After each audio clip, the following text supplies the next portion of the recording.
Welcome to Guitar 101.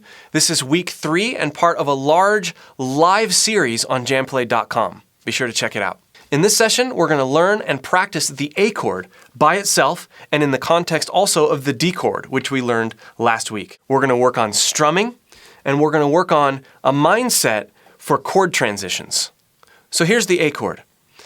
Now, whatever fingering I show you, it's not a golden fingering. It's not set in stone. You don't have to do it this way. In fact, when you learn a chord, you should practice playing it with as many different types of fingering as possible, because the way you finger a chord is going to depend on what other chords you're playing with it. So the fingering I'm going to show you right now is how I would start to learn it, but as soon as I get that fingering down, I'm working on other fingering because I want to be as versatile as possible with this chord.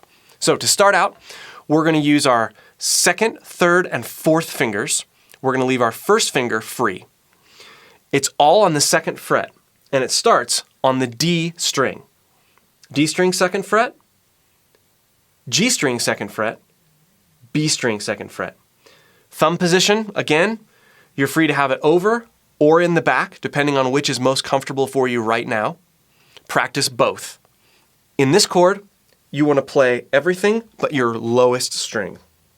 Doesn't sound so bad if you hit the E every once in a while,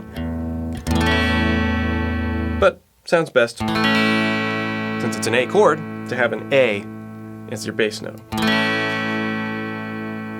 Now, in the last session, we talked about chord push-ups.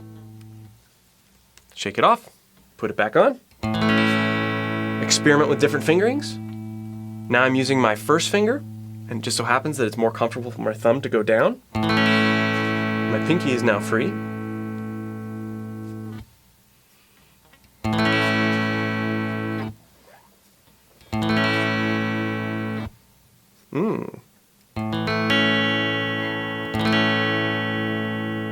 That's another good way to play it.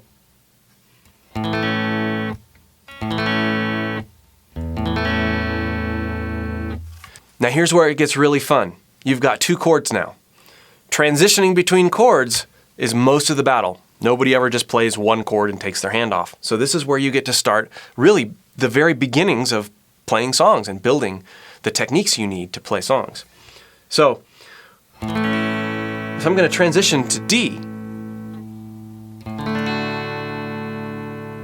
there's several good ways to do it. Notice right now, I'm taking up all my fingers. That doesn't work when you start strumming.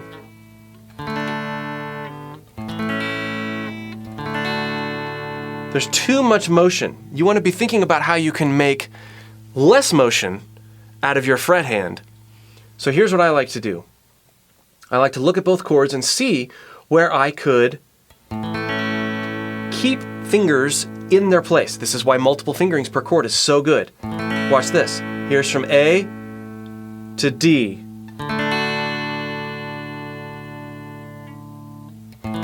Take a mental note of what happens. Some things are sliding.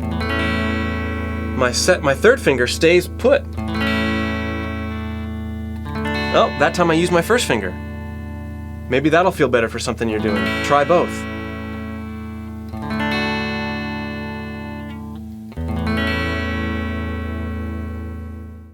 So in the live course, we're going to be going over yet another track and a way to practice this transition. We're going to add some strumming, and we're going to add some flavor to these chords. Week 3, and you're already playing real music. See you there.